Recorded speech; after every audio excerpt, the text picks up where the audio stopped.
ദൈവത്തിന്റെ മുൻപിൽ നിൽക്കലാണ് പ്രാർത്ഥന. ദൈവവുമായി എപ്പോഴും ബന്ധം പുലർത്തിക്കൊണ്ടിരിക്കുവാനുള്ള ഒരു സ്ഥിരം പരിശ്രമമാണത്. ദൈവ സാന്നിധ്യത്തിന്റെ ഒരു വെറും പരിശീലനമല്ലത്. അതിനേക്കാൾ വളരെയേറെ ഉൾക്കൊള്ളുന്നുണ്ട് പ്രാർത്ഥന.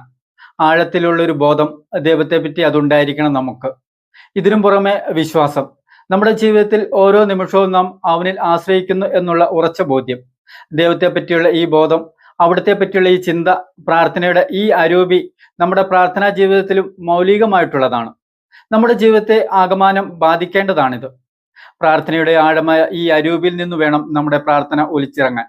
കുറേയേറെ പ്രാർത്ഥനകൾ ചൊല്ലിക്കൂട്ടുക, ഭക്തി പരിശീലനങ്ങളുടെ പേരിൽ കുറേയൊക്കെ ഉരുവിടുക, ചില കടമകൾ നിറവേറ്റുക, പ്രാർത്ഥനയെ നമ്മളിങ്ങനെ കാണുന്നത് ശരിയല്ല. നാം ഒരുപാട് പ്രാർത്ഥിക്കുന്ന പതിവുണ്ടായിരിക്കും. നമ്മുടെ മതപരമായ കടമകൾ നിറവേറ്റുന്നതിൽ നാം വളരെ വിശ്വസ്തരുമായിരിക്കും.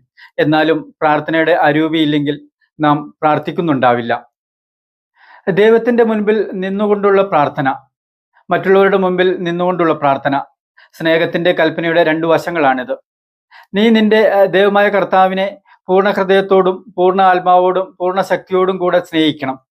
നിന്നെപ്പോലെ തന്നെ നിന്റെ അയൽക്കാരനെയും സ്നേഹിക്കണം.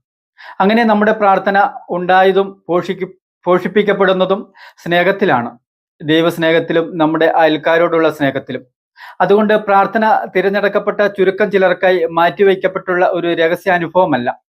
ദൈവത്തെ സ്നേഹിക്കുകയും അയൽക്കാരനെ സ്നേഹിക്കുകയും ചെയ്യാൻ ശ്രമിക്കുകയും ചെയ്യുന്ന ഓരോരുത്തർക്കും ഒരു സാധാരണ അനുഭവമാണത്.